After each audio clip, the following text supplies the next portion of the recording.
Hello again, YouTube. I mentioned in my last video that I had a few more books on the way. Those have now arrived, so I guess it's time to make another video. Got myself my G&T here, nestled into my little comics den. So basically, what I'm trying to do is, rather than just make straightforward, this is my collection style videos, I'm trying to kind of make them useful to people as well. So with each of these books I've decided I'm going to talk about the way that I went about buying them as well. They're all through eBay, but hopefully I can provide a little bit of advice, or at least a little bit of extra interest for people. So the first book is this one. As you know, if you see my other videos, I'm quite big on Tales to Astonish, and it's a series that I'm trying to get as many as I can on. This one is number, where are we? Number 70. In I would say probably fine to very fine, maybe fine plus condition. This one I got for an absolute bargain, so I really can't complain. The guy had actually advertised it at a higher grade. It's probably two points down, 2 grades down from what he said it was.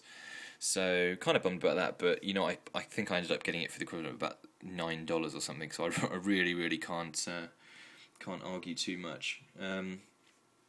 This was a book that I'd put quite a high bid down on, in the hope that it would scare people off, and I don't know if that's what happened or just no one particularly showed any interest, but it was from a UK seller. But love this cover. I think it's the first time that Submariner becomes a regular feature in the series.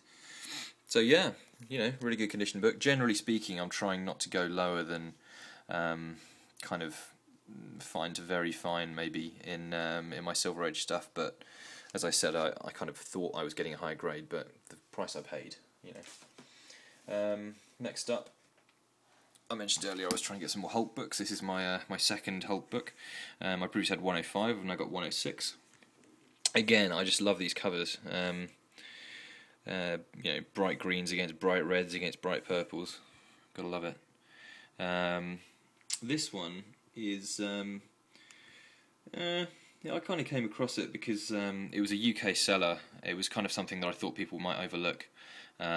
He was selling it as part of a lot of 3 books. The other 2 books were modern Hulk titles, not particularly collectible, and he had just had a shot of all 3 lying next to each other, and I think he didn't actually mention the issue number in the title or anything, so it was kind of one that I kind of figured people might pass over without noticing. So I put down a low bid just to see what would happen, and I ended up winning it for a couple of pounds, so a few dollars. So that was another good buy. Again, this is in probably a similar condition to the Tales to Astonish, probably fine, very fine, something like that. Nothing more than that, really. Next one up is my third ever CGC book. This one, Amazing Spider-Man, where are we? 81. This one I went about in a different way.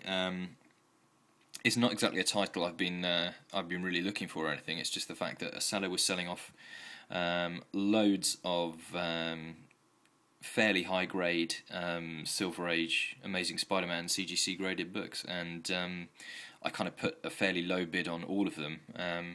I guess you could kind of refer to it as spread bidding or speculative bidding. Put a low grade on tons of books and just kind of waited to see what would happen, and I ended up winning this one. So I'm happy about it. Like I said, it's not exactly a book that I was particularly looking for, but it's an 8.0, very fine book, and it's the first appearance of the kangaroo. So it's another one of those kind of who cares kind of keys, but still, it's a really nice cover. And as I said, it's a CGC 8.0 early Spider-Man. So again, another buy I'm happy with.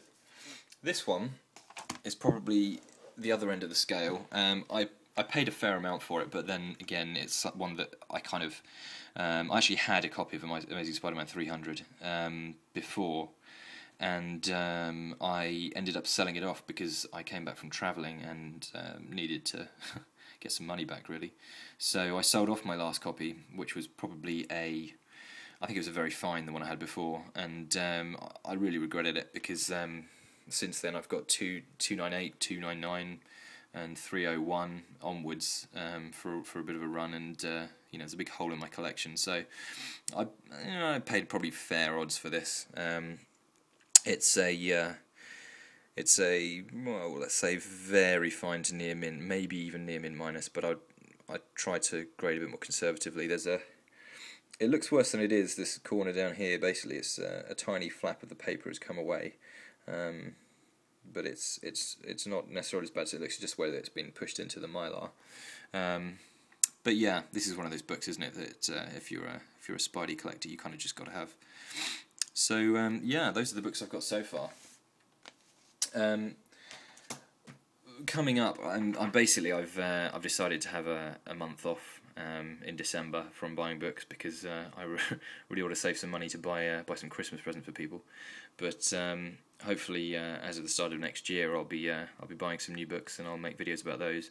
What I do want to do though is to make a couple more videos on comic collecting in general and hopefully offer a bit of advice to people. So any suggestions you guys might have of what I can do videos about would be greatly appreciated. I would really like it if you guys subscribe and maybe stick your comments underneath the video, and we'll see what I end up doing next. So thanks guys, bye.